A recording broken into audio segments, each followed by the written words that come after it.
Good day, sir. I am Engine Cadet Lumiktin, and we are Group 1, and this is our oral presentation. So, the effects of globalization on government. So, what is government? Government, it is a group of people who have the ultimate authority to act on behalf of a state. Each state has its own right to self-determination. So, dili dapat manghilabot ang isa ka bansa or country sa uban because they have their own policies. But but if that country kanang na kung na sila problem tapos dili niya makaya nga i-solve ni, then dira na mosulod ang uban country to help. But policies now is also evolving from now on or changing because also of the globalization, like kuan national and local policies, they are only nagbase sa mismong ilaharang lugar at naga-base na pud sila internationally so that ma-adapt nato or makasabay ta sa uban states. So there is a good effect of globalization on government, like make more money, make people lives easy, and there is also negative, like non-local products are more favored and recognized. So na mga non-local product nga mas naila kaysa sa ato adre ang product locally. Local investors losing money, rising prices of goods. Next is the institutions that govern international relations. So, first is UN or United Nations. The United Nations is an intergovernmental organization that aims to maintain international peace and security, develop friendly relations among nations, achieve international cooperation, and be a center for harmonizing the actions of nations. The other one is OIC or Organization of Islamic Cooperation. OIC is the second largest intergovernmental organization after the United Nations, with the members of 57 states covering 4 continents. The OIC is the collective voice of the Muslim world to ensure and safeguard their interests on economic, social, and political areas. So the next reporter will be Andre Fed Batacoli. Kita na. Good day, sir. This is Engine Cadet Batakulin, and I'm going to discuss the differentiate internationalism from globalism.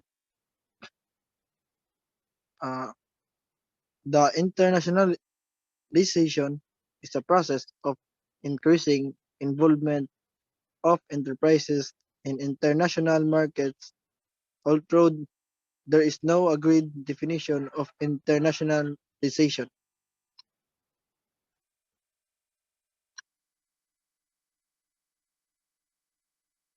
The internationalism is is the theories which try to explain why there are international activities. Field in internationalization of business need to possess the ability to think globally and have an understanding of international culture. By appreciating and understanding different beliefs, values, behavior, and business strategies of a variety of companies within other countries. Entrepreneurs will be able to internationalize successfully and also the entrepreneurs must have an ongoing concern for innovation, maintaining of high level of quality, be committed to corporate social responsibility. While the globalization is the increase of interaction of people through the work of international flow of money, and it is a primary and economic process of integration which has social and cultural aspects as well. It involves goods and services and the economic resources of capital, technology and data.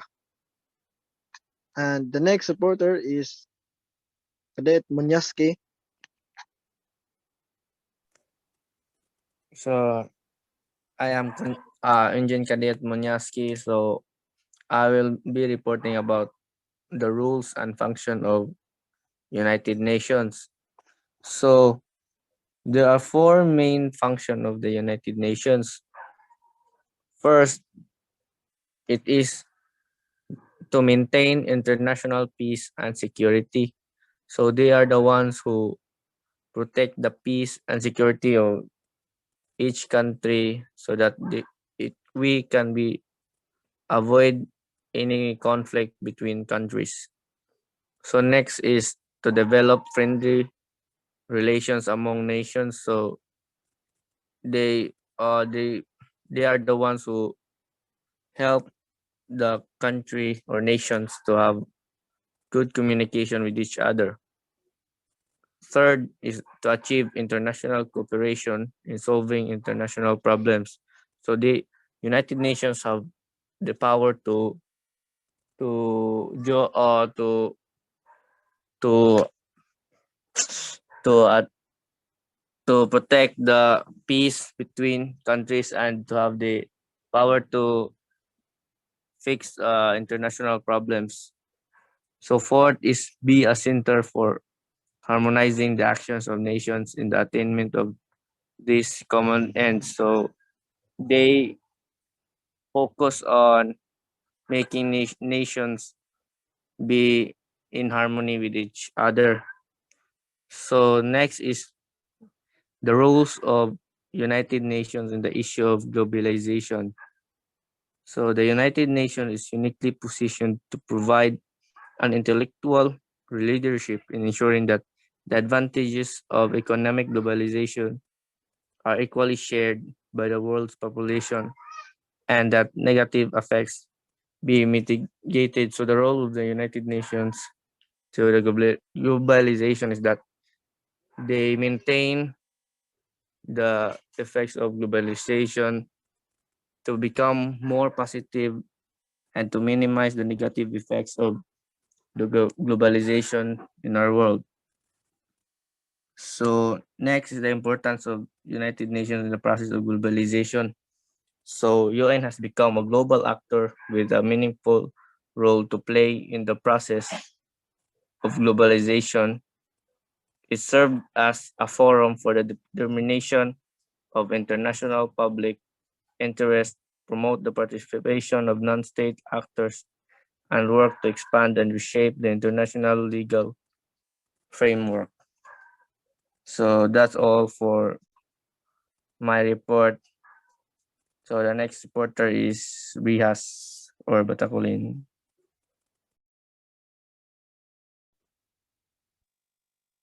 Uh, Today, this is Engine Cadet Batakulin. Uh, the challenges of global governance and in the 21st century.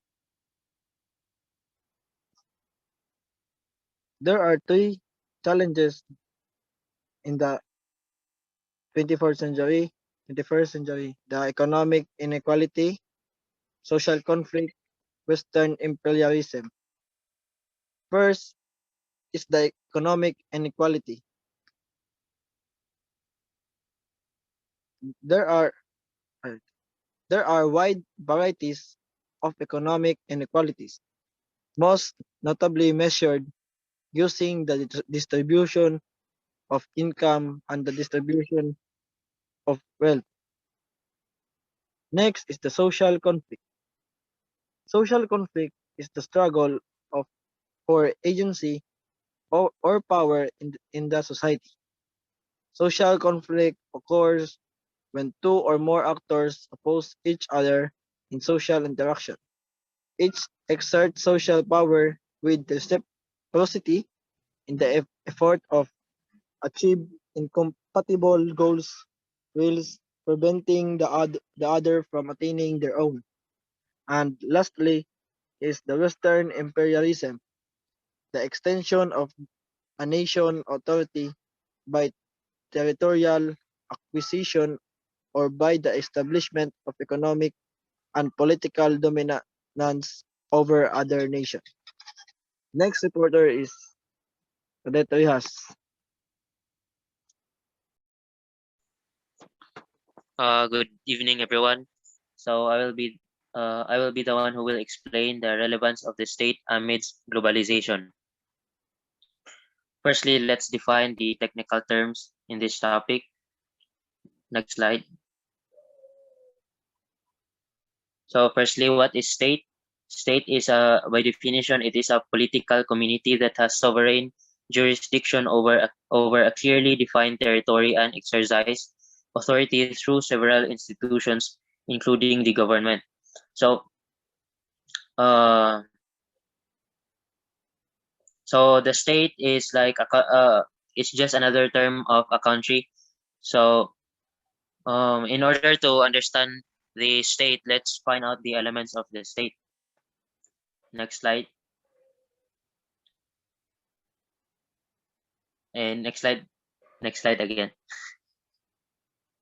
So, in order for something to be called a state, there should be these four elements. Without lacking with one of these elements, it cannot be called a state. So, firstly, sovereignty. The second one is government. Third is territory, and fourth is people. So, what is sovereignty? So, sovereignty refers to both jurisdiction and independence. So jurisdiction by definition is the ability of a state to exercise its authority over its territory and people. So we all know that the government has the highest possess the highest authority within a state or within a country. So they are the ones who implement laws, who make laws, policies and regulations, rules within a state or country. So, in order for something to be called a state, there should be a government who will implement laws and make laws. Uh, Also, make policies, rules, and the second one is the government. So, as I said, the government is possess the highest authority within a state. So, it is obvious that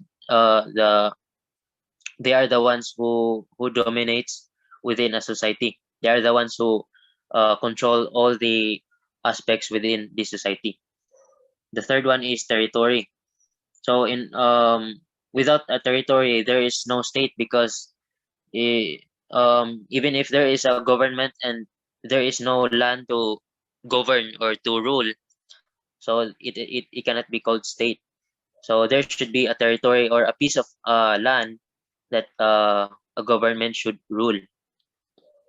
The fourth element is people. So the state cannot work without its members. There should always be someone who will operate and someone who will work for the development of the society or development of the country or state. And next slide. So the relevance of the state amidst globalization. Since we all define all the technical terms, we can now answer the relevance of the state amidst globalization. So the relevance or the importance or the role of the state um, amidst globalization is they are the ones who observe and implement agreed global policies in order for a certain country to enjoy a borderless society, like being able to have an easy access from other countries, such as goods, services, technology, financial aid, military aid, and medical aid. So uh, without the state, they are the ones who communicate with other countries to um, or to connect with other countries uh, before the members of the society or members of the state to have a global trade or have a trade of products, trade of goods and services. They are the ones who firstly communicate with the other state if they would allow to if they will allow to have an exchange of services and goods, technology, and so on. So uh, the state has the power, or they possess the power um, to give its members within the state to uh, give its members the an access to the goods, services, and technology, financial aid, military aid, medical aid from other countries. So that is all for our discussion for today. Thank you so much for watching and listening.